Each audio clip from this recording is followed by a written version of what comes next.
السلام علیکم ورحمۃ اللہ وبرکاتہ۔ الحمد للہ رب العالمین، الصلاۃ والسلام علی سید المرسلین وعلی آلہ واصحابہ اجمعین، اما بعد۔ رب اشرح لی صدری ویسر لی امری واحلل عقدۃ من لسانی یفقہوا قولی۔ رب زدنی علما، رب زدنی علما، رب زدنی علما، آمین یا رب العالمین۔ ہر قسم کی تعریف، حمد اور ثنا صرف اور صرف اللہ رب العزت کے لیے لائق اور زیبا ہے، جو ساری کائنات کا خالق، مالک اور منتظم ہے۔ درود و سلام ہو انبیاء اکرام پر، خصوصاً نبی مکرم رحمت للعالمین امام الانبیاء محمد صلی اللہ علیہ وسلم پر، آپ کے اہل بیت پر اور صحابہ اکرام پر۔ رحمتیں اور برکتیں اللہ رب العزت کی طرف سے نازل ہوں۔ معزز سامعین اکرام، آج سورہ حج کی آیت نمبر 49 سے کلاس رہے گی۔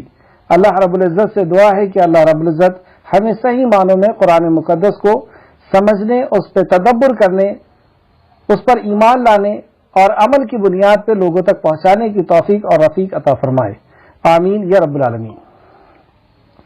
اعوذ باللہ من الشیطان الرجیم، بسم اللہ الرحمن الرحیم۔ قل یا ایہا الناس انما انا لکم نذیر مبین۔ قل یا ایہا الناس، قل کہہ دیجئے، کس کی طرف اشارہ ہے؟ نبی کریم صلی اللہ علیہ وسلم کی طرف، کہ آپ کہہ دیجئے یا ایہا الناس، اے لوگو، انما انا لکم نذیر مبین،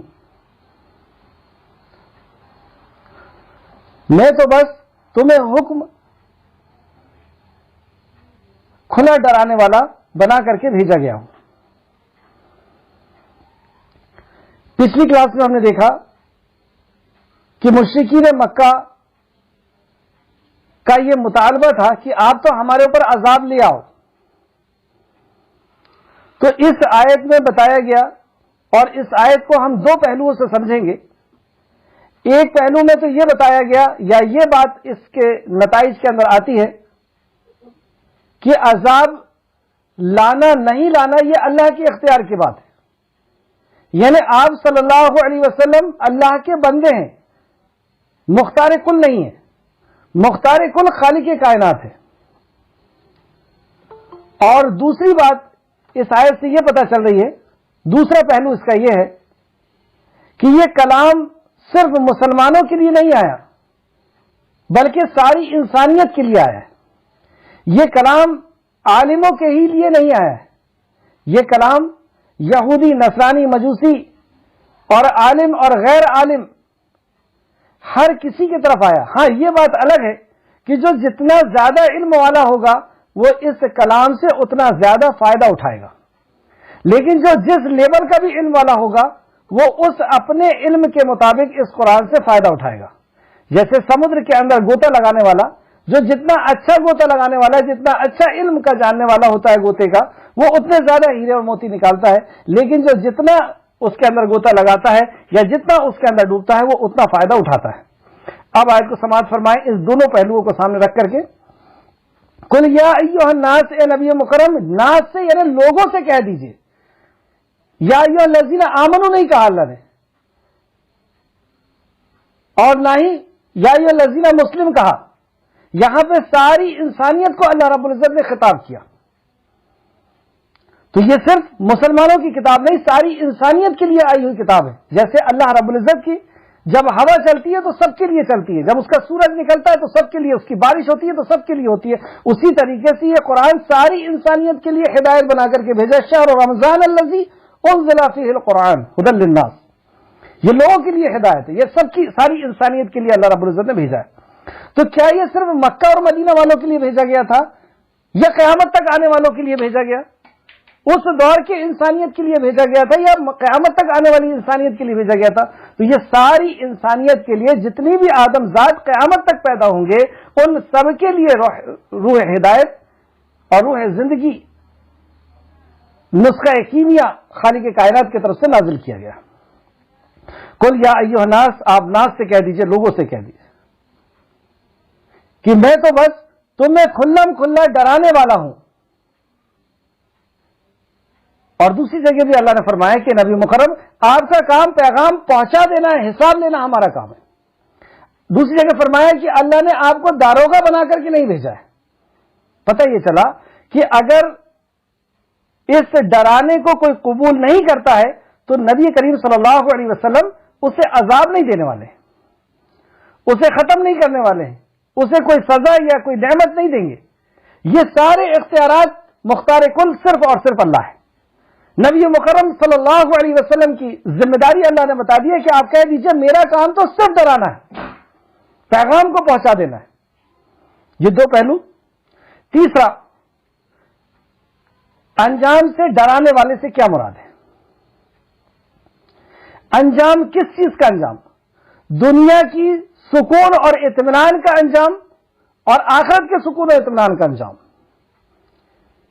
یعنی اگر اللہ کے نبی کی بات کے مطابق ہم زندگی جئیں گے، اللہ کے حکم کے مطابق زندگی جئیں گے، تو ہمیں اطمینان اور سکون ہر جہان میں ملے گا۔ اور یہی نبی مکرم نے ڈرائے کہ اگر تم نے میری بات نہیں مانی، اللہ رب العزت کے واحد ہونے کو قبول نہیں کیا، میری رسالت کو قبول نہیں کیا، آخرت پر ایمان نہیں لایا، تو تمہاری دنیا بھی تباہ اور برباد ہو جائے گی اور آخرت بھی تمہاری تباہ اور برباد ہو جائے گی۔ یہ ڈرانے والے تھے۔ تو اس میں صرف مکہ اور مدینہ کے لوگ یا اس ٹائم کے لوگ نہیں، آپ اور میں بھی شامل ہیں۔ تو گوئے کہ جب ہم قرآن پڑھ رہے ہیں، حدیث پڑھ رہے ہیں، تو نبی مکرم صلی اللہ علیہ وسلم کی زبان مبارک سے جو بھی بات ہم تک آ رہی ہے، تو یہ اللہ کے نبی نے ہمیں ڈرا دیا کہ ہم اگر اطاعت اور فرمانبرداری نہیں کریں گے تو دنیا تباہ اور برباد ہو جائے گی۔ اور تاریخ گواہ ہے اس بات کی، ہسٹری کا آپ مطالعہ کر کے دیکھ لیں کہ جب جب انبیاء کی بات کا انکار کیا گیا تو دنیا بھی تباہ ہوئی اور قبر بھی تباہ اور حشر بھی تباہ اور ہمیشہ ہمیشہ کی زندگی تباہ ہے۔ خوف اور غم کی زندگی انسان جیے گا، جیسے سورہ بقرہ میں فرمایا اللہ نے۔ تو اس جب نبی لوگوں کو سمجھاتے، ڈراتے، تو دو فریق بن جاتے، دو گروپ وجود میں آتے۔ ایک گروپ وہ جو ایمان لاتا، یقین کر لیتا، ڈر جاتا، اور ایک گروپ وہ جو شک کرتا، اور تیسرا گروپ وہ جو انکار کرتا، یعنی نہیں ڈرتا۔ تو نہیں ڈرنے کی دو شکل ہے، ایک شکل یہ کہ اس کو شک ہو گیا، اور دوسری شکل یہ کہ اس نے انکار کر دیا، کوئی مرنے کے بعد زندگی نہیں، کوئی نبی نہیں، کوئی قرآن نہیں۔ اور ایک کو شک ہے، پتہ نہیں ہے کہ نہیں ہے، اگر ہوگا تو اس لیے تھوڑا سا عمل کرتا ہے پھر رک جاتا ہے، تھوڑا سا عمل کرتا ہے، اگر ہوگا تو اسی شک میں جیتا ہے۔ تو ان دونوں گروپ کے تعلق سے اللہ نے آگے فرمایا آیت نمبر 50 کے اندر، چنانچہ جو لوگ ایمان لائے اور انہوں نے نیک عمل کیے ان کے لیے مغفرت اور عزت کا رزق ہے۔ تو جن لوگوں نے ایمان لے آئے، یقین کر لیے، ڈر گئے، تو دنیا کی زندگی میں بھی انہیں اللہ رب العزت نے دنیا کو ان کے قدموں کی دھول بنا دیا، اور آخرت کا ان سے وعدہ کیا۔ اور اس آیت کے اندر دو نعمتیں اللہ رب العزت نے گنائی ہیں۔ پہلی نعمت کہ اللہ رب العزت ان کی مغفرت کرے گا، یعنی ان کو گناہوں سے پاک کرے گا۔ اور دوسری بات یہ بھی سمجھنا ہے کہ گناہوں سے پاک ہونے کی شرط ہے یہ ایمان لانا اور عمل صالح کرنا۔ پھر سے دیکھیں ہم، چنانچہ جو لوگ ایمان لائے، جو لوگ، ہر کوئی نہیں، چنانچہ جو لوگ ایمان لائے اور انہوں نے نیک عمل کیے، دونوں شرط، ایمان بھی لانا ہوگا اور نیک عمل بھی کرنا ہوگا، تو ان کے لیے مغفرت ہے، ان کے لیے گناہوں کی معافی ہے۔ اور ہم سب گنہگار ہیں، ہم سب جانتے ہیں۔ نبی رحمت صلی اللہ علیہ وسلم نے فرمایا کہ انسان خطا کار ہے، سارے انسان خطا کار، لیکن بہتر خطا کار کون؟ مطلب خطا کار میں بھی اچھے ہوتے ہیں اور برے ہوتے ہیں، جیسے ابلیس اور آدم علیہ السلام۔ لغزش آدم علیہ السلام سے بھی ہو گئی، لیکن آدم علیہ السلام نے توبہ کی، تو یہ بہتر خطا کار۔ اور ابلیس نے اڑ گیا، اس نے حجت کی، تو بہتر خطا کار وہ ہے جو توبہ کر لے۔ تو توبہ کی ایک شرط یہاں پہ بتا دی گئی کہ جو لوگ ایمان لائے اور عمل صالح کر لیں ان کے لیے مغفرت ہے۔ اور عزت کا رزق ہے اور انہی کے لیے عزت کا رزق ہے. دنیاوی زندگی میں بھی عزت کا رزق اور آخرت میں بھی عزت کا رزق.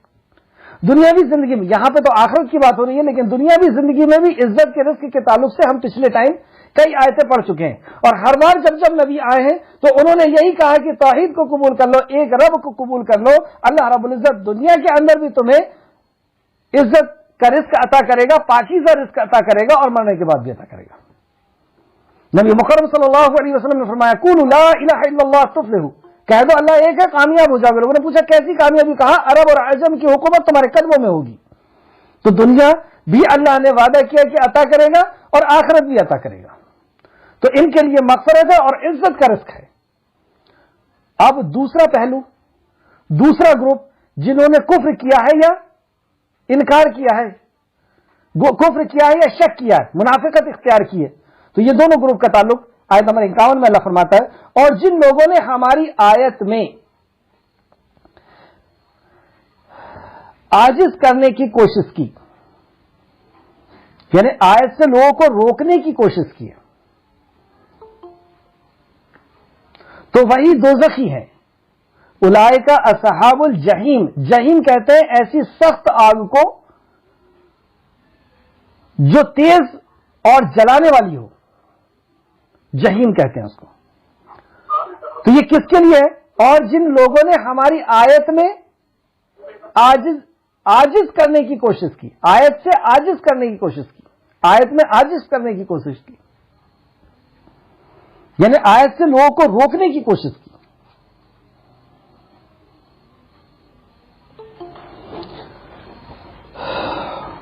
اس کی تفسیر میں ہم دیکھتے ہیں. مجاہد کہتے ہیں، تفسیر ابن کثیر جلد نمبر 4 صفحہ نمبر 213، مجاہد کہتے ہیں وہ نبی کریم صلی اللہ علیہ وسلم کی اتباع سے لوگوں کو روکتے ہیں. عاجز کرتے ہیں لوگوں کو روکتے ہیں. عبداللہ بن زبیر رضی اللہ عنہ کہتے ہیں کہ معاجزینہ کے معنی روکنے والے کے ہیں. ابن عباس رضی اللہ عنہ فرماتے ہیں کہ معاجزینہ کے معنی ذلیل کرنے کے ہیں. تو خلاصہ کلام یہ کہ وہ لوگ ہماری آیتوں سے جو لوگوں کو روکتے ہیں، یعنی خود بھی رکتے ہیں اور اللہ کی آیتوں سے روکتے ہیں. یہ کون کرتا ہے؟ جو ایمان کا انکار کر دیتا ہے تو پھر وہ عمل کا بھی انکار کرتا ہے. اور یہاں پہ جن لوگوں کا ذکر کیا جا رہا ہے وہ عمل کا انکار ہی نہیں، وہ لوگوں کو عمل کے انکار کراتا ہے، یعنی روکتا ہے لوگوں کو دین کے راستے سے، نیک راستے سے. تو ان کے لیے اللہ نے فرمایا اولئک اصحاب الجحیم، ان کے لیے وہ تیز آگ کا عذاب ہے. جیسے سورہ نحل آیت نمبر 88 میں بھی اللہ فرماتا ہے، سورہ نحل آیت نمبر 88، جن لوگوں نے کفر کیا یعنی انکار کیا اور لوگوں کو اللہ کے راستے سے روکا، ہم انہیں عذاب پر عذاب زیادہ دیں گے، اس لیے کہ وہ فساد کیا کرتے تھے. یہی فساد ہے. دنیا کا فساد کیا ہے؟ اللہ اور اللہ کے نبی کے حکموں کی نافرمانی کرنا، یہ فساد ہے. تو ان کے لیے وہ عذاب ہے جو بڑھاتے جائے گا. اللہ ہم سب کو اس عذاب سے محفوظ رکھے، آمین یا رب العالمین. آیت نمبر 52، وما ارسلنا من قبلک من رسول ولا نبی الا، رسول اور نبی کی طرف جو بھی وحی بھیجی جاتی ہے، ترجمہ اس طرح ہے اور ہم نے آپ سے پہلے جو بھی رسول اور نبی بھیجا جب وہ تلاوت کرتے. اس آیت سے پتہ چلا کہ تلاوت کرنے کی ذمہ داری دونوں کو دی گئی، رسول کو بھی اور نبی کو بھی. رسول کسے کہتے ہیں؟ جن کے اوپر باقاعدہ کلام اللہ کا قانون نازل ہوتا ہے اور جو قانون کو نافذ بھی کرتے ہیں، نازل ہوتا ہے قانون. اور نبی وہ کہ جو قانون پچھلی نبی رسول پہ آیا ہے اس کی وہ اطاعت کرتے ہیں اور اس قانون کو حفاظت کرتے ہیں اور لوگوں تک پہنچاتے ہیں.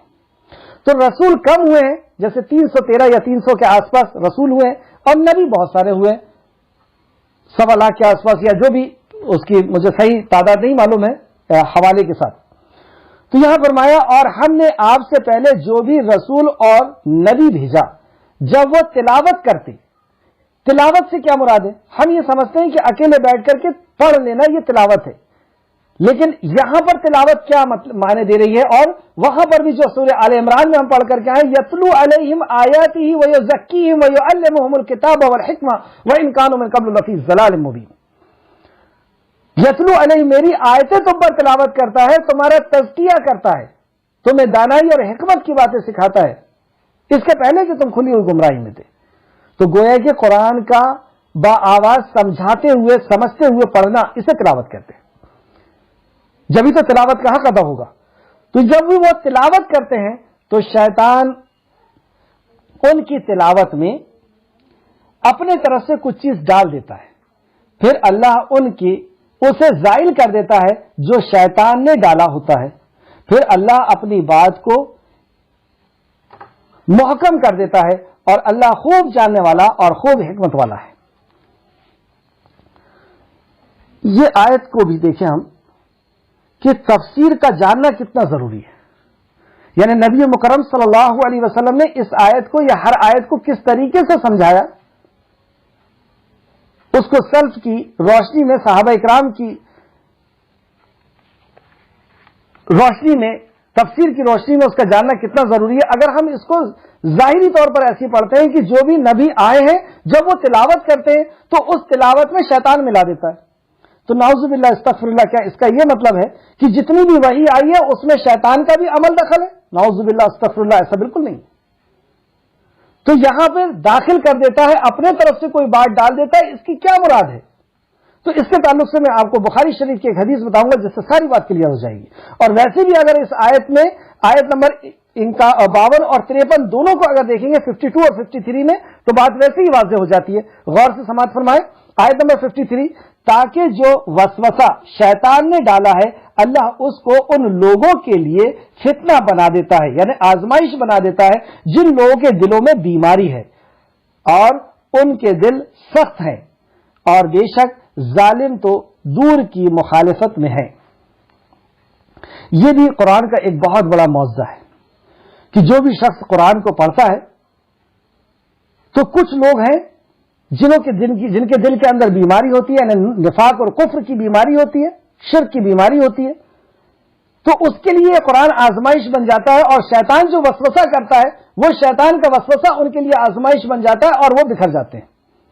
لیکن جو ایمان والے ہیں اللہ نے یہاں پہ اپنی دو صفت کا انتخاب کیا اس آیت کے اندر، واللہ علیم حکیم، کہ اللہ علم والا ہے، حکمت والا. اللہ جانتا ہے کہ اس میں کون شخص جو ہے کفر والا اور نفاق والا ہے، کسے اللہ نے گمراہ کرنا ہے اور کسے اللہ رب العزت نے ہدایت دینا. اور حکمت کیا ہے اس کے اندر حکمت یہ ہے کہ اس کے ذریعے سے لوگوں کو اللہ رب العزت پرکھتا بھی ہے. اب آیت کو دیکھیں اور ایک ایگزامپل سے اس بات کو سمجھنے کی کوشش کریں گے.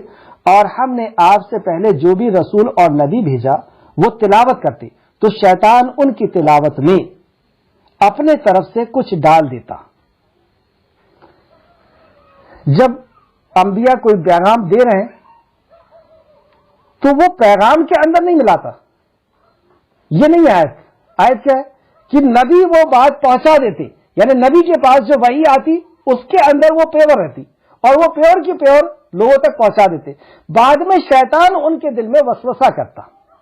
اگزامپل کے طور پر ہم نے اس کے پہلے ایک آیت پڑھی کہ بابرکت ہے وہ ذات جس نے راتوں رات کے ایک حصے میں اپنے بندے کو مسجد حرام سے مسجد اقصی میں لے کے گیا، یعنی عرب سے فلسطین لے کر چلا گیا ایک جانور پر بٹھال کر کے، براق جس کا نام ہے. یروشلم آپ دیکھیں کتنا دور دیش. اور پھر نبی مکرم صلی اللہ علیہ وسلم فرماتے ہیں کہ وہاں سے پھر مجھے براق میں بٹھال کر کے اور ایک آسمان دوسرا آسمان، ساتوں آسمان کی سیر کرائی گئی. وہاں فلا نبی سے ملاقات ہوئی، ابراہیم علیہ السلام سے ملاقات ہوئی. ابراہیم علیہ السلام نے تمہارے لیے یہ خبر دی اور اللہ رب العزت نے مجھے یہ 3 انعام عطا کیے. تو یہ جب خبر اللہ کے نبی نے ہم تک پہنچائی تو شیطان نے ہمارے اندر ایک وسوسہ ڈالا. کیسے ہو سکتا ہے یہ؟ کیسے ایک رات میں ایک جانور کے اوپر بیٹھ کر کے عرب سے فلسطین کیسے جا سکتے ہیں جبکہ 40 رات کا سفر ہے؟ کیسے ہو سکتا ہے کہ بغیر آکسیجن کے ایک آسمان دوسرا آسمان اور 7ویں آسمان پہ کوئی چلا جائے اور راتوں رات واپس آ جائے؟ کیسے ہو سکتا ہے؟ یہ وسوسہ ہے. تو اللہ رب العزت فرماتا ہے کہ اس وسوسے کو ہم زائل کر دیتے ہیں، لیکن ہر کسی کے لیے نہیں. جو ایمان والا ہے اس کے لیے اللہ رب العزت وسوسے کو زائل کر دیتا ہے. جیسے ہمارے ذہن میں بھی وسوسہ آیا, شیطان نے ڈالا کہ کیسے ہو سکتا ہے ایک رات میں کیسے جا سکتے ہیں اس دیش سے اس دیش, تو ہم نے فوراً ہمارے ذہن میں بات آئی کہ یہ اللہ کے کلام کو ہم پڑھ رہے ہیں, نبی مکرم کے فرمان کو ہم پڑھ رہے ہیں. فوراً ہمارے دل کے اندر وہ بات زائل یعنی ختم ہو گئی, اور ہمیں یقین آ گیا کہ نہیں, قرآن کا حکم ہے, قرآن نے بتایا ہے, اور اللہ نے یہ کام کیا, یعنی اللہ رب العزت کے لیے کوئی بھی چیز ناممکن نہیں ہے. اللہ ایک رات کے اندر کیا, ایک سیکنڈ کے اندر, پل کے اندر جو چاہے وہ کر دے. تو ہمارا ایمان والے تھے تو ہمارا ایمان اور محکم ہو گیا, مضبوط ہو گیا. لیکن جن کے دلوں کے اندر شک تھا, ابو جہل بھی آیا تھا اور بھی دوسرے لوگ آئے تھے اس کے ساتھی, ان کے اندر کسی کے اندر شک کی بیماری تھی اور کسی کے اندر وہ تھا کفر تھا, تو ان کے لیے یہ آزمائش بن گئی, ان کے لیے یہ ایگزام بن گیا, اور یہ چیخنا اور چلانا شروع کر دیے کہ یہ کیسے ہو سکتا ہے, اور یہ تو ایک اور نئی بات لے کر کے آ گیا, فلاں ہو گیا اور فلاں ہو گیا, اور وہ اسی آیت سے وہ گمراہ ہو گئے. اب آیت کو پڑھیں گے تو بالکل انشاءاللہ تعالی واضح طور پہ سمجھ میں آئے گی آیت. اور ہم نے آپ سے پہلے جو بھی رسول اور نبی بھیجا, جب وہ تلاوت کرتا تو شیطان ان کی تلاوت میں اپنے طرف سے کچھ ڈال دیتا, پھر اللہ اسے زائل کر دیتا جو شیطان نے ڈالا تھا. زائل کر دیتا یعنی ختم کر دیتا. جو شیطان وسوسہ کرتا ایمان والے کا, اس ایمان والے کے دل سے اس وسوسے کو اللہ رب العزت زائل کر دیتا. پھر اللہ اپنی آیت کو محکم کر دیتا, اس کے اندر مضبوط کر دیتا. اور اللہ خوب جاننے والا اور خوب حکمت والا ہے. یہ دو صفت یہاں پر لائی گئی, اور بھی صفت ہے لیکن یہ دو صفت لائی گئی, اس پہ ہم غور کرتے. واللہ علیم, اللہ علم والا ہے, ہاں, کہ کون دل ایمان والا ہے اور کون منافقت کے اندر ہے, کون کفر کے اندر ہے, یہ علم والا ہے اللہ. اس کا علم لیس کمثلہ شیء, اس کے جیسی کوئی شے نہیں. اس کا جو علم ہے وہ علم کسی اور کا نہیں ہو سکتا. وہ اپنے علم میں سے جتنا علم ہم کو چاہتا ہے اتنا عطا کرتا ہے. تو یہاں پہ علم کی صفت لائی گئی, علیم حکیم, اور وہ حکمت والا ہے. کیا حکمت ہے کہ شیطان کو اللہ نے طاقت دی کہ وہ وسوسہ ڈالے, اور اس کے اندر یہ حکمت کہ جو منافق اور کافر ہے وہ اس سے بہک جائے اور بغاوت میں وہ چلے جائیں, اور اس کا انجام کار دنیا دیکھ لے یا دنیا ان لوگوں کو پہچان لے, منافقوں کو خاص کر کے. آگے اللہ فرماتا ہے تاکہ, اب اس کی وجہ بتا رہا ہے اللہ رب العزت کہ ایسا کیوں ہوا, کیوں شیطان کو اتنی طاقت دے دی گئی کہ اس نے وسوسہ کر دیا, تاکہ جو وسوسہ شیطان نے ڈالا ہے اللہ اس کو ان لوگوں کے لیے فتنہ بنائے جن کے دلوں میں بیماری ہے. یہاں بیماری سے مراد کفر کی بیماری اور نفاق کی بیماری. اور یہ جو کفر, نفاق, شرک, اس بیماریوں سے دل سنگ دل ہو جاتا ہے, یعنی پتھر دل ہو جاتا ہے. تو اللہ آگے فرماتا اور ان کے دل سخت ہیں, بیماریوں کی وجہ سے, گناہوں کی وجہ سے ان کے دل سخت ہیں. اور بے شک ظالم تو دور کی مخالفت میں جا پڑا. تو یہ ظالم ہے اور یہ دور کی گمراہی میں چلا گیا. اب دیکھیں, آپ کی ایک ہی قرآن ہے اور پڑھ رہے ہیں اور سب سن رہے ہیں. اب بیٹھے ہوئے لوگ تین قسم کے ہیں. ایک مومن ہے, ایمان کا اس میں اضافہ ہوتے چلا جا رہا ہے. جو بات آ رہی ہے, کیونکہ دو قسم کی آیتیں ہیں, ایک محکم اور ایک متشابہ. ایک وہ آیتیں جو احکام کی ہیں, جو واضح ہیں, سمجھ میں آ جاتا ہے کہ یہ کرنا یہ نہیں کرنا, اوامر و نواہی. اور ایک ایسی آیتیں ہیں جس پر صرف ہمیں ایمان لانا ہے, اس کے پیچھے ہم کو نہیں پڑھنا. اللہ رب العزت نے کہہ دیا کہ قبر میں عذاب ہوگا یا حشر کے اندر حساب و کتاب ہوگا, اور جو اللہ نے فرما دیا جنت جہنم ہے, کیسی ہے, کیا ہے, کیوں ہے, وہ نہیں جاننا. اللہ نے فرما دیا کہ اللہ عرش پر مستوی ہے, کیسا ہے, کیا ہے, نہیں معلوم, جیسا اس کی شان کے لائق ہے. تو جو بیمار دل ہیں وہ اس قرآن کو سن رہے ہیں اور ان کے بیماری میں اور اضافہ ہو رہا ہے, ان کے کفر میں, نفاق میں. اور ایسی کوئی کتاب آپ دنیا میں نہیں دیکھیں گے کہ کتاب ایک, ٹیچر ایک, اور جو سن رہے ہیں اس میں کوئی اس کتاب کے حامل بن جا رہے ہیں اور کوئی اس کتاب کے کفر کرنے والے بن جا رہے ہیں. یہ بھی ایک بہت بڑا معجزہ ہے قرآن مقدس کا. اب اس آیت کی تفسیر میں ایک حدیث جس سے جو میں نے بات رکھا آپ کے سامنے کہ شیطان وسوسہ ڈالتا ہے, اس وسوسے کو اللہ رب العزت زائل کر دیتا ہے اور ان لوگوں کے لیے آزمائش بنا دیتا ہے جن کے دل میں فتنہ ہے. ان سب کے تعلق سے یہ حدیث کافی ہے. بخاری شریف حدیث نمبر 4741 فی امونیو کا مفہوم امام بخاری رحمت اللہ علیہ نے لکھا ہے کہ حضرت ابن عباس رضی اللہ عنہ نے فی امنیتہ اس کے آرزوؤں میں کی تفسیر میں کہا ہے، یعنی جب وہ بات کرتے، یعنی جو نبی بات کرتے، جو پیغام اللہ کی وحی پہنچاتے، تو شیطان ان کی بات میں وسوسہ ڈالتا ہے نا. جب وہ بات پہنچاتے تو اس میں وسوسہ ڈالتا. یہ کیسے ہو سکتا ہے، کیوں ہو سکتا ہے؟ وسوسہ ڈالتا. اور اللہ تعالی شیطان کے ڈالے ہوئے وسوسے کو باطل کر دیتا، زائل کر دیتا، ختم کر دیتا، باطل کر دیتا. علی بن ابو طلحہ نے بھی حضرت ابن عباس، یہ یہاں تک یہ حدیث تھی، حدیث نمبر 4741، اور اس کے آگے تفسیر الطبری کے حوالے سے لکھتے ہیں علی بن ابو طلحہ نے بھی حضرت ابن عباس رضی اللہ عنہ کی یہی تفسیر روایت کی ہے کہ جب وہ بات کرتے تو شیطان ان کی بات میں وسوسہ پیدا کرتا. تفسیر الطبری جلد نمبر 17 اور صفحہ نمبر 249. واضح ہو گیا کہ جب وہ آیت سناتے، اللہ کا پیغام، اللہ کی وحی سناتے، تو شیطان اس میں وسوسہ ڈالتا ہے، اس میں شک اور شبہات ڈالتا ہے، اور جو ایمان والا ہوتا ہے اس کو وہ جھٹک دیتا ہے. اللہ رب العزت اس کو قدرت دیتا ہے، اللہ رب العزت اس کے وسوسے کو زائل کر دیتا ہے اس کی ایمان کی برکت سے. اور جو ایمان والے نہیں ہوتے، شک والے اور کفر والے ہوتے ہیں، ان کے شک میں اور کفر میں اور اضافہ ہو جاتا ہے. آگے دیکھیں آیت نمبر 54. اور تاکہ وہ لوگ جان لیں جنہیں علم دیا گیا ہے کہ بے شک یہ قرآن آپ کے رب کے طرف سے حق ہے. اس میں دو بات بہت قابل غور. سب سے پہلی بات تو یہ علم کی فضیلت کے لیے ایک بہت ہی عالیشان آیت ہے. اور تاکہ وہ لوگ جان لیں جنہیں علم دیا گیا ہے. تو کون جان پائیں گے؟ جن کے پاس علم ہے. اگر ہمیں بھی جاننا ہے تو ہمیں بھی علم حاصل کرنا پڑے گا. اور یہاں پر علم کا تعلق اللہ نے اپنے سے جوڑا ہے. دیکھیں آپ، علم ہماری بس کی بات نہیں کہ ہم حاصل کریں.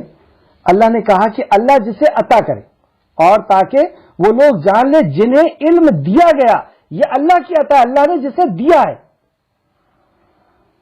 اسی لیے رب زدنی علما ہمیں سکھائے گئے کہ اے اللہ ہمیں علم عطا کر. یہ ہم اللہ سے مانگے. اللہ جسے چاہتا ہے اللہ اسے علم دیتا ہے. اور ایک اور حدیث کا مفہوم کہ جو متقی ہوتا ہے اللہ اسے علم عطا کرتا ہے.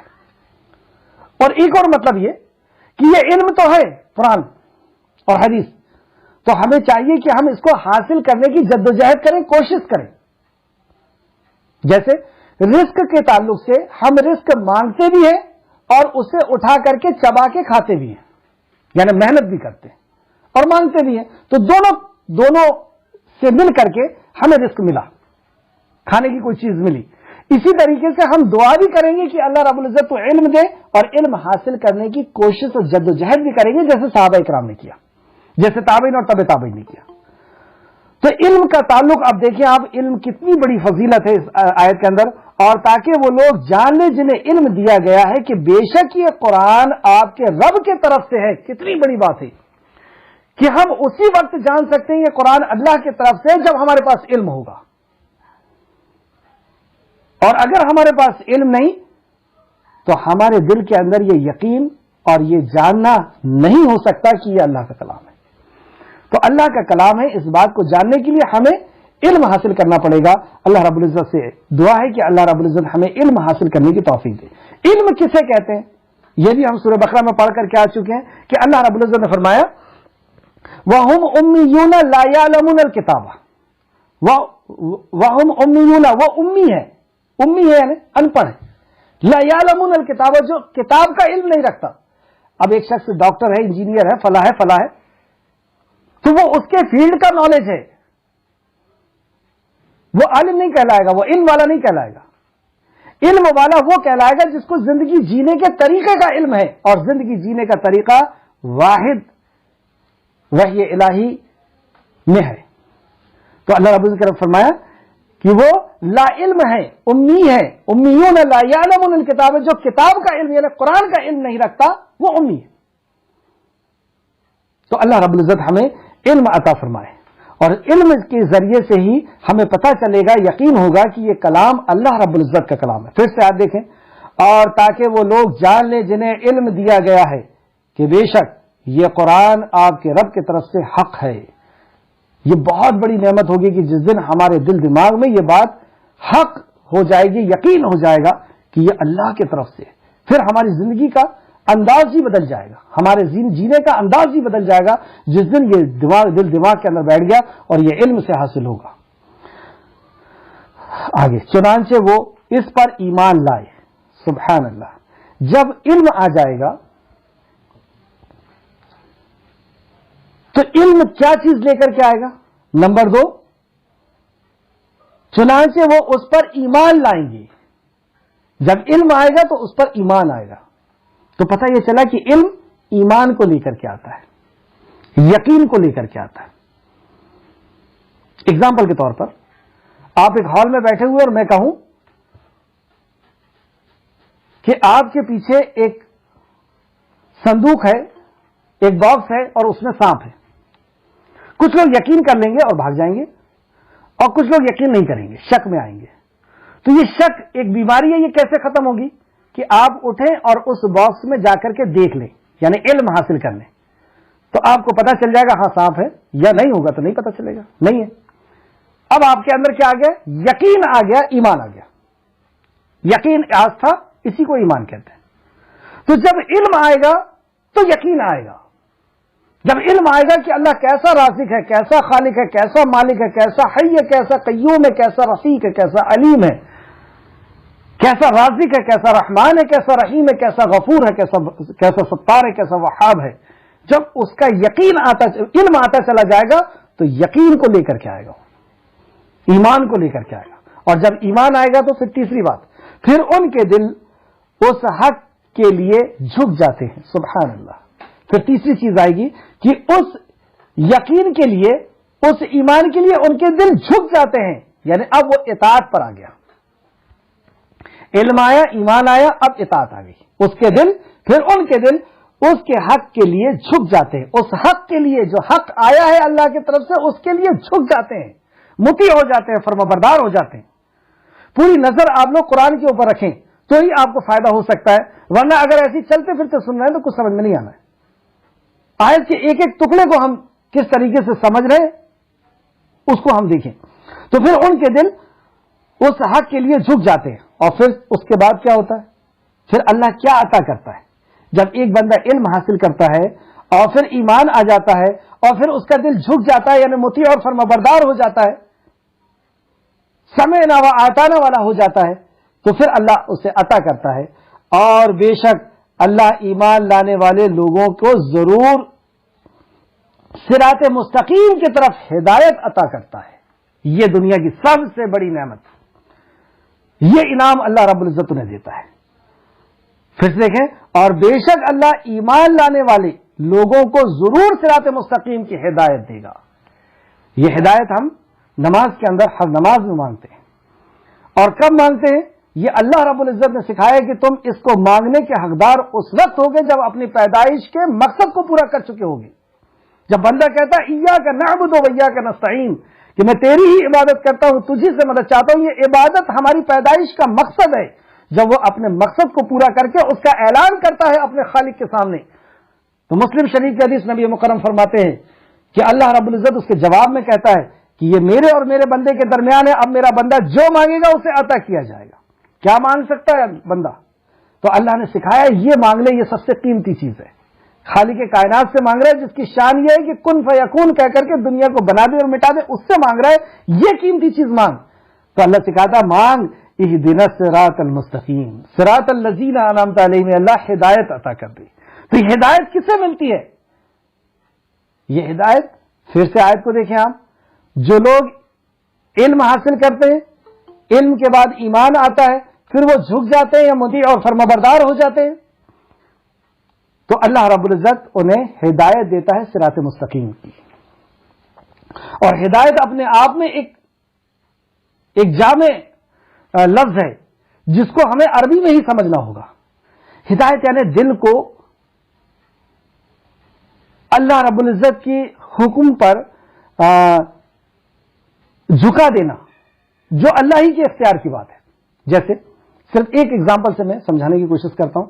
جو اللہ رب العزت نے قرآن کے اندر فرمایا سورہ طٰہٰ آیت نمبر 50 کے اندر کہ اللہ وہ ہے جس نے مخلوق کا اندازہ ٹھہرایا اور اس کو زندگی جینے کی ہدایت دی. تو آپ ساری مخلوق کو دیکھ سکتے ہیں کہ اللہ نے جو زندگی جینے کی انہیں ہدایت دے دی ہے، یہ کھانا یہ نہیں کھانا، یہ پینا یہ نہیں پینا، یہ پہننا یہ نہیں پہننا، اس طریقے سے رہنا ہے. آپ اسے کتنا بھی مار کر کے اس زندگی جینے کے طریقے سے ہٹا نہیں سکتے. آپ شیر کو باندھ کر کے مر جائے گا لیکن اس کو پنیر نہیں کھلا سکتے، اس کو اچھی اچھی سبزیاں نہیں کھلا سکتے. وہ کھائے گا تو گوشت ہی کھائے گا، کیونکہ اس کے رب نے اسے ہدایت دے دی ہے.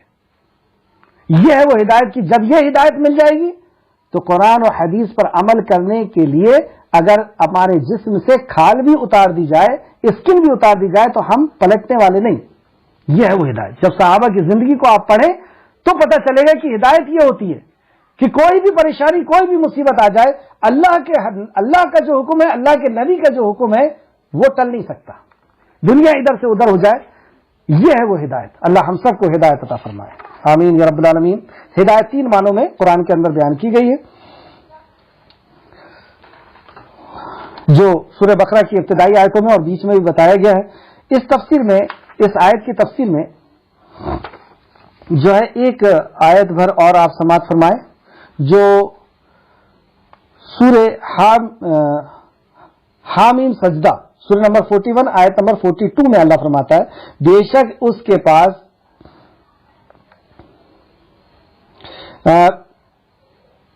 باطل اس کے پاس. یہ آیت جو اس کے پہلے گزری ہے کہ جب انبیاء اللہ کی وحی کو پڑھتے ہیں تو شیطان وسوسے ڈالتا ہے، تو وسوسے الگ سے ڈالتا ہے، اور جو انبیاء اللہ کا کلام پڑھتے ہیں اس کلام کے اندر کوئی ڈسٹرب نہیں ہوتا.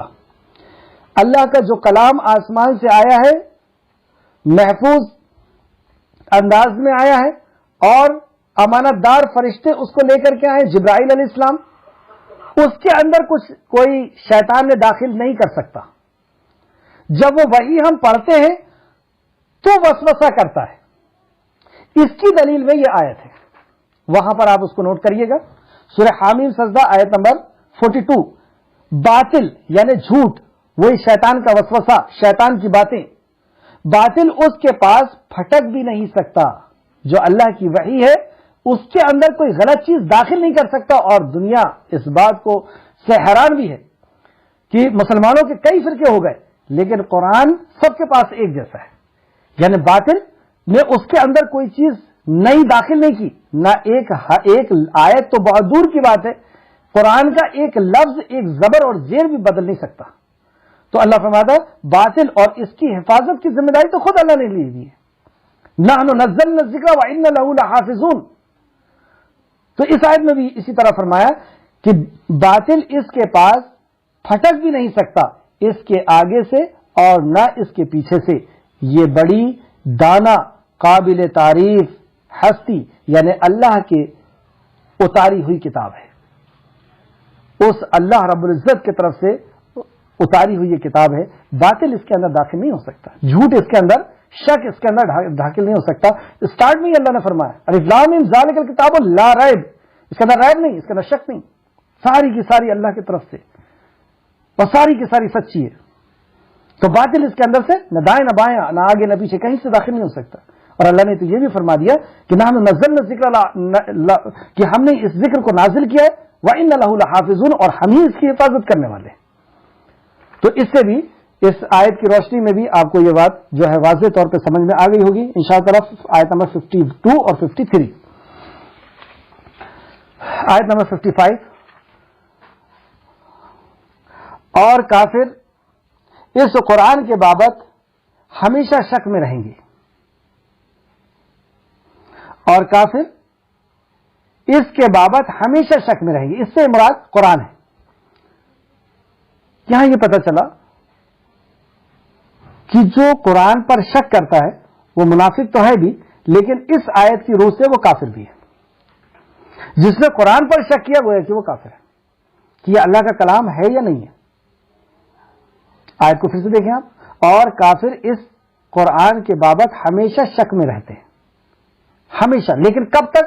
الا, مگر یہ کہ حتیٰ کہ ان کے پاس اچانک قیامت آ جائے یا ان پر نہایت باز دن کا عذاب آ جائے. تو کافر اس پہ شک کرتے رہیں گے, منافق اس پہ شک کرتے رہیں گے, یا وہ شخص کافر اور منافق ہے جو قرآن پر شک کرتا ہے, بھلی وہ اپنے آپ کو مسلمان کہتا ہو, مسلمان گھر میں کیوں نہ پیدا ہو گیا ہو. اور کب تک شک کرے گا؟ دو وقت ایسے آئیں گے جب اس کا شک ختم ہو جائے گا اور ایمان آ جائے گا, لیکن وہ ایمان اس کو کوئی فائدہ نہیں دے گا. تو وہ دو کون سے وقت ہیں؟ وہ اللہ نے یہاں پہ اس آیت کے اندر فرمایا آیت نمبر 55 میں کہ حتیٰ کہ, مطلب یہاں تک کہ ان پر اچانک قیامت آ جائے. یہاں قیامت سے مراد کیا ہے؟ تفسیر ابن کثیر جلد نمبر 4 صفحہ نمبر 216 میں اللہ 216 میں مفسر اس کے بارے میں فرماتے ہیں.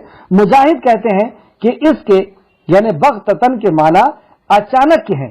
قتادہ کہتے ہیں کہ اس کے معنی یہ ہے کہ جب کوئی قوم اللہ تعالی کے حکم کو ماننے سے سرکشی کرتے, یعنی انکار کر دے, اختیار کرے, سرکشی اختیار کرے, انکار اختیار کرے, کرتی ہے, تو وہ اس کو اچانک اپنے عذاب میں گھیر لیتا ہے.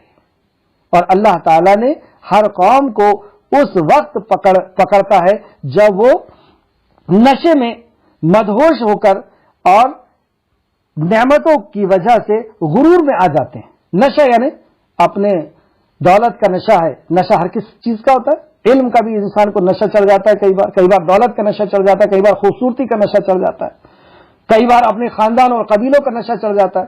تو اس جب نشے کے اندر وہ ڈوب جاتے ہیں اور نعمتوں کی وجہ سے وہ غرور میں آ جاتے ہیں, جب اللہ نعمت دیتا ہے تو اکثر لوگ اس کی وجہ سے بھی غرور میں آ جاتے ہیں, تب اللہ عذاب لے کر کے آتا ہے. تو یہاں پہ مراد جو ہے عذاب ہے, یہاں قیامت سے مراد عذاب ہے.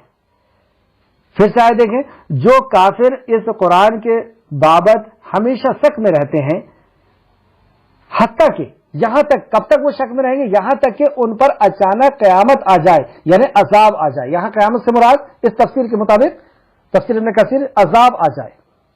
تو جب عذاب آتا ہے تو ان کا شک ختم ہو جاتا ہے, یعنی شک ایمان میں بدل جاتا ہے, وہ ایمان والے ہو جاتے ہیں. تو کیا ان کا ایمان قبول ہوتا ہے؟ ایمان قبول نہیں ہوتا. جیسے جب فرعون کے اوپر جب عذاب آیا تھا, فرعون کی قوم کے اوپر عذاب, تو اس وقت جب وہ ڈوبنے لگا تھا تو اس نے کہا تھا کہ میں موسیٰ اور ہارون کے رب پر ایمان لاتا ہوں. ایمان آ گیا تھا اس کو, کیونکہ جب فرشتے آتے ہوئے دیکھتے ہیں اور فرشتوں کا عذاب جب دیکھتا ہے ایک منافق اور کافر, تو وہ عذاب ایمان لے آتا ہے, لیکن اس کا ایمان قبول نہیں کیا جاتا. یہ یہاں پہ فرمایا گیا. یا کہ ان پر نہایت بانج دن کا عذاب آ جائے. یہ دوسرا عذاب جو فائنل عذاب ہے, جس کو ہم قیامت کہتے ہیں. تو بانج دن کا, بانج اس دن کو کہتے ہیں جو دن رات سے خالی ہو. بانج اس مرد کو کہتے ہیں جو بچے کی صلاحیت نہیں رکھتا. بانج اس عورت کو بھی کہتے ہیں جو بچوں کی صلاحیت نہیں رکھتی. اور اس دن کو بانج کہتے ہیں جو ہر خیر سے خالی ہو, ہر خیر سے خالی ہو, اس دن کو بانج کہتے ہیں. اور یہ دن سے مراد آخرت کا دن یعنی قیامت کا دن ہے کہ وہ ہر سے خالی رہے گا, اور وہ ایسا دن ہوگا جو رات سے بھی خالی ہوگا. یعنی یوم عقیم جو کہا گیا, تو عقیم سے مراد وہ دن ہے جو دن رات کو نہیں لے کر کے آئے گا. تو اس دن بھی یعنی قیامت کے دن بھی لوگ ایمان لائیں گے, لیکن ان کا ایمان قبول نہیں کیا جائے گا. آیت نمبر 56, اس دن بادشاہی اللہ ہی کی ہوگی. اس دن بادشاہی اللہ کی ہوگی سے کیا مراد؟ کیا آج بادشاہی اللہ کی نہیں ہے؟ جیسے اللہ نے فرمایا مالک یوم الدین, سورہ نمبر 1 آیت نمبر 4, سورہ فاتحہ آیت نمبر 4 کے اندر مالک یوم الدین, وہ بدلے کے دن کا مالک ہے. تو کیا آج مالک نہیں ہے؟ جیسے سورہ فرقان آیت نمبر 26 کے اندر اللہ فرماتا, سورہ فرقان آیت نمبر 26 کے اندر, اس دن سچی بادشاہی رحمان ہی کے لیے ہوگی اور وہ دن کافروں پر مشکل والا ہوگا. تو اس دن سچی بادشاہی رحمان ہی کے لیے خاص ہو جائے گی. تو پتہ یہ چلا کہ یہاں پر اللہ رب العزت نے ہمیں کچھ اختیارات دے رکھے ہیں. ہماری زبان جو چاہے ہم بول دیں جس کو, تکلیف پہنچا دے کسی کو فائدہ پہنچا دے. ہمارے ہاتھ میں ہم جو چاہے وہ کر لیں, ہم چاہے حرام کام کریں, ہم چاہے حلال کام کریں. تو یہ اختیارات اللہ رب العزت سارے کے سارے ختم کر دے گا, اور مالک یوم الدین, بدلے کے دن کا مالک صرف اور صرف اللہ ہو جائے گا. پھر ہمارا پیر اور ہمارے ہاتھ ہمارے بارے میں بتائیں گے اللہ رب العزت کو, جو بھی ہم عمل کرتے تھے. اور پھر انسان کہے گا کہ اے ہاتھ تجھے کیا ہوا, تو میرے خلاف بات کرتا ہے, تو میرا پیر ہے میرے خلاف بات کرتا ہے. تو یہ ساری حکومتیں, ساری طاقتیں جو اللہ نے آج ہمارے اختیار میں دی ہے, وہ سب کچھ چھین لے گا, اور بدلے کے دن کا مالک, master of the day of judgment صرف اور صرف اللہ ہوگا. اس دن بادشاہی اللہ ہی کے لیے ہوگی. وہ ان کے مابین فیصلہ کرے گا, یعنی ان کے بیچ میں فیصلہ کرے گا, ظالم اور مظلوم کے بیچ میں فیصلہ ہوگا. نبی مکرم صلی اللہ علیہ وسلم نے فرمایا, اس ذات کی قسم جس کے ہاتھ میں محمد کی جان ہے صلی اللہ علیہ وسلم, کوئی شخص بارگاہ رب سے کے سامنے, اللہ رب العزت کے سامنے سے اپنے قدم کو نہیں ہلا سکے گا جب تک ظالم مظلوم کا بدلہ نہ دے دے. آج تو مظلوم سے مظلوم ہی رہتا ہے, اس کے آنسو کو دیکھنے والا, اس کی تکلیف کو برداشت کرنے, سننے والا, سمجھنے والا کوئی نہیں. لیکن یہ سب چیز کو سننے اور سمجھنے کے لیے اللہ رب العزت علیم اور خبیر وہ ذات کافی ہے. اس وقت تک قدموں کو نہیں ہلا سکتے جب تک ظالم مظلوم کا بدلہ نہ دے. تو ان کے مابین, یعنی ساری انسانیت کے مابین, آپ بھی ہوں گے, میں بھی ہوں گے, سب لوگ کھڑے ہوں گے, اور وہ خالق کائنات فیصلہ کرے گا, فیصلہ کیا جائے گا. چنانچہ جو لوگ ایمان لائے, اب یہاں پہ کسوٹی ہے آپ کے اور میرے لیے. چنانچہ جن لوگوں نے ایمان لایا, انہوں نے نیک عمل کیے, وہ نعمتوں والے باغوں میں ہوں گی. یہ سکے کا ایک پہلو کہ جنہوں نے ایمان لایا یعنی اللہ رب العزت کی ہر بات پر, نبی کی ہر بات پر ایمان, یقین. ایمان کہتے ہیں دل سے یقین, زبان کا اقرار اور اعضاء کا عمل. دل کا یقین, آستھا, وشواس, زبان کا اقرار, اور اعضاء یعنی ہاتھ پیر سے اس سے عمل کر کے دکھائیں. تو چنانچہ جو لوگ ایمان لائے, اور صرف ایمان نہیں, انہوں نے نیک عمل کیے. نیک عمل اس کو کہتے ہیں. اچھا, یہ ایمان, اس کی بنیاد کیا ہے؟ اس کی بنیاد 6 ہے. اللہ پر ایمان, فرشتوں پہ ایمان, اور اللہ پر ایمان, فرشتوں پہ ایمان, کتابوں پہ ایمان, نبیوں پر ایمان, مرنے کے بعد کی زندگی کے اوپر اور تقدیر پر ایمان. تو جو ایمان, یہ بیس ہے. ورنہ ہر اللہ کے کلام پر اور نبی کے فرمان پر ہمیں ایمان لانا ہے, اس کو دل سے یقین کرنا ہے, زبان سے اقرار کرنا ہے, اور اعضاء سے عمل کرنا ہے. بنیاد 6. تو اس پر جو ایمان لاتا ہے اور پھر عمل صالح کرتا ہے, نیک عمل کرتا ہے. نیک عمل وہ جس پہ اخلاص ہو, جس عمل میں, اور نبی مکرم صلی اللہ علیہ وسلم کا طریقہ ہو, وہ نعمتوں والے باغ میں ہوگا. اب دوسرا پہلو, اور جنہوں نے کفر کی, ایمان کا اپوزٹ کیا ہوگا؟ کفر. ایمان آستہ, کفر انکار. ایمان یقین, کفر انکار. تو جنہوں نے کفر کیا وہ ہماری آیت کو جھٹلاتا ہے, تو وہی ہے جن کے لیے رسوا کن عذاب ہے. اب میں اور آپ, ہم سب یہ کہتے ہیں کہ ہم ایمان والے, تو کیسے پہچانیں کہ ہم لوگ ایمان والے ہیں؟ کیا تعلق ہے آیت نمبر 56 کا 57 سے؟ یہی تعلق ہے کہ ہم پرکھیں اپنے آپ کو. یہاں پہ اللہ نے بتایا کہ جو ایمان والا ہے وہ عمل صالح کرتا ہے, کیونکہ دل کے اندر ایمان ہے یا نفاق ہے یا کفر ہے, وہ تو کوئی نہیں دیکھ سکتا. ہر کوئی بولے گا میں ایمان والا ہوں, کیونکہ دل کے اندر کوئی پھاڑ کے تو نہیں دیکھ سکتا. تو دیکھے گا کیسے؟ عمر فاروق کا وہ فتویٰ, آپ نے فرمایا کہ ہم کسی کے باطن پر فیصلہ نہیں لگائیں گے, اس کے ظاہر پر فتویٰ لگائیں گے. یعنی باطن اس کا کیا ہے, اس کے دل کے اندر ایمان ہے یا نہیں ہے, وہ تو ہم نہیں جانتے, لیکن اس کا عمل جو ہے اس کے مطابق ہم فیصلہ لگائیں گے یہ منافق ہے, کافر ہے. سبحان اللہ, کیا معیار دیا آپ نے. تو میرے اور آپ کے اندر ایمان ہے یا نہیں ہے, ہم اس آیت سے پرکھ کر کے دیکھ لیں. اگر ایمان ہے تو عمل صالح ہوگا. عمل وہ ہوگا جس کے اندر اخلاص ہوگا, اللہ کی رضا ہوگی, دنیا کے لیے نہیں جینا کہ لوگ کیا کہیں گے, قبیلہ کیا کہے گا, سرداری کیا کہے گی, فلاں کیا کہے گا, فلاں کیا کہے گا. نہیں, میرا خالق کیا کہے گا, اور اس پہ نبی کریم صلی اللہ علیہ وسلم کا طریقہ ہو. تو اگر یہ ہے تو ایمان ہے. اور پھر اس کا اپوزٹ, اور جنہوں نے کفر کیا وہ ہماری آیت کو جھٹلاتے ہیں، وہ آیت پر عمل نہیں کرتے۔ اللہ نے کہا جھوٹ مت بولو، جھوٹ بولیں گے۔ اللہ نے کہا نماز پڑھو، وہ نماز نہیں پڑھیں گے۔ اللہ نے کہا روزہ، جو بھی اللہ کے احکامات ہیں اس میں سے وہ عمل لیں گے جو ان کی طبیعت کو اچھا لگتا ہے، جس میں ان کو مزہ آتا ہے، یوں سمجھ لیجیے آپ۔ جیسے سورہ بقرہ آیت نمبر 85 نوٹ کریں، سورہ بقرہ آیت نمبر 85 کے اندر اللہ نے فرمایا کہ وہ لوگ ہیں جو بعض پر ایمان لاتے ہیں اور بعض کا انکار کرتے ہیں، تو کیا سزا ہو ایسے لوگوں کی کہ دنیا میں بھی ان کو ذلت کی مار ماری جائے اور آخرت میں بھی ان کو ذلت کی مار ماری جائے گی۔ اللہ ہم سب کو محفوظ رکھے۔ تو یہ کسوٹی ہے کہ اگر ہم اللہ کے کلام پر عمل نہیں کر رہے ہیں، گویا کہ ایمان سے خالی ہے دل، کفر ہے یہ۔ اللہ کے کلام سے انکار کرنا، عمل نہ کرنا، یہ کفر ہے۔ اللہ ہم سب کو محفوظ رکھے۔ تو جنہوں نے ہم سے کفر کیا وہ ہماری آیت کو جھٹلاتے ہیں۔ جھٹلانے کتنے قسم کا جھٹلانا ہوتا ہے؟ ایک تو علم سے جھٹلانا، عمل سے جھٹلانا، ایمان سے جھٹلانا، تو وہی ہیں جن کے لیے رسوا کن عذاب ہے۔ پھر یہاں پہ بھی رسوائی کی بات ہوئی، جیسے آیت نمبر 85 کے اندر بات ہوئی دنیا اور آخرت میں ذلت کی مار ماری جائے گی، یہاں پر بھی ذلت کی بات کی اللہ رب العزت نے کہ انہیں ذلیل کیا جائے گا اور ذلت کی مار ان کو ماری جائے گی۔ ہم سب کو اللہ محفوظ رکھے۔ آیت نمبر 58، اور جنہوں نے اللہ کی راہ میں ہجرت کی۔ اللہ کی راہ میں ہجرت، ہجرت کس کو کہتے ہیں؟ ہجرت کا لغوی معنی ہوتا ہے ایک جگہ سے دوسری جگہ جانا، پلایان کرنا جس کو کہتے ہیں، ایک جگہ سے دوسری جگہ جانا۔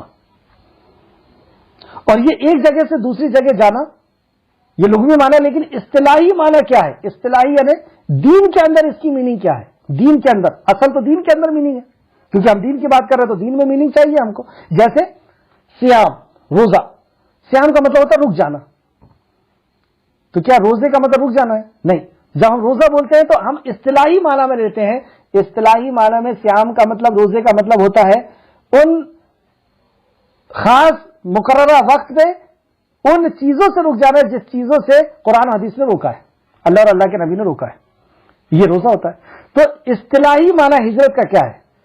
اصطلاحی معنی ہے ہجرت کا دار الکفر سے دار الاسلام کی طرف چلے جانا، مطلب ایسی جگہ جہاں پر اسلام پہ عمل کرنا مشکل ہو، عمل نہ کیا، نہیں کرنے دیا جا رہا ہو، ایسی جگہ جہاں پر اسلام پر عمل نہیں کرنے دیا جا رہا ہو، جیسے نماز، روزہ، حج، زکات فرائض کی ادائیگی نہیں کرنے دیا جا رہا ہو، تو ایسی جگہ سے نکل جانا، وہاں سے نکل کر کے ایسی جگہ میں چلے جانا جہاں پر عمل کرنے میں آزادی ہو۔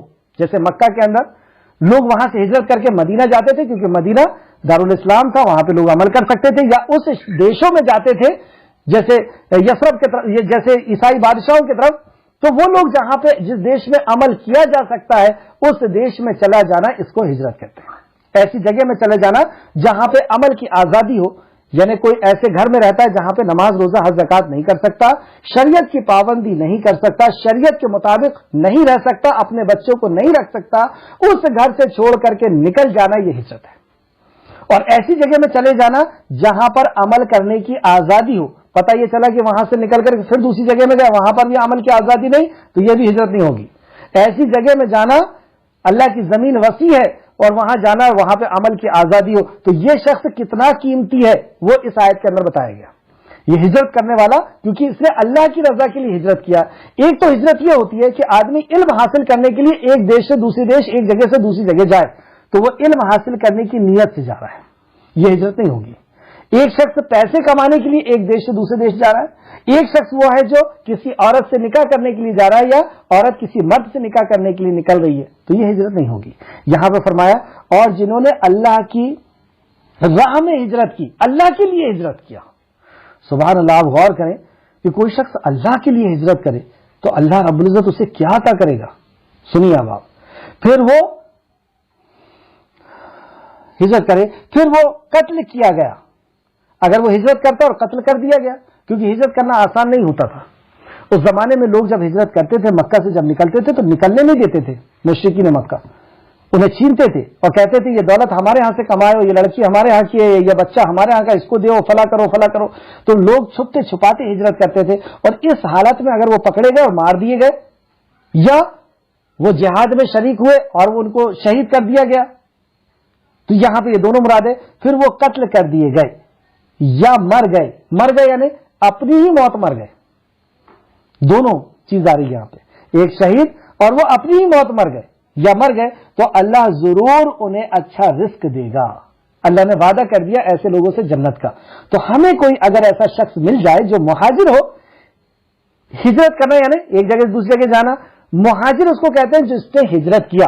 جیسے نمازی اس کو کہتے ہیں جو نماز پڑھتا ہے، حاجی اس کو کہتے ہیں جو حج کرتا ہے. تو ہجرت جو کرتا ہے اس کو مہاجر کہتے ہیں.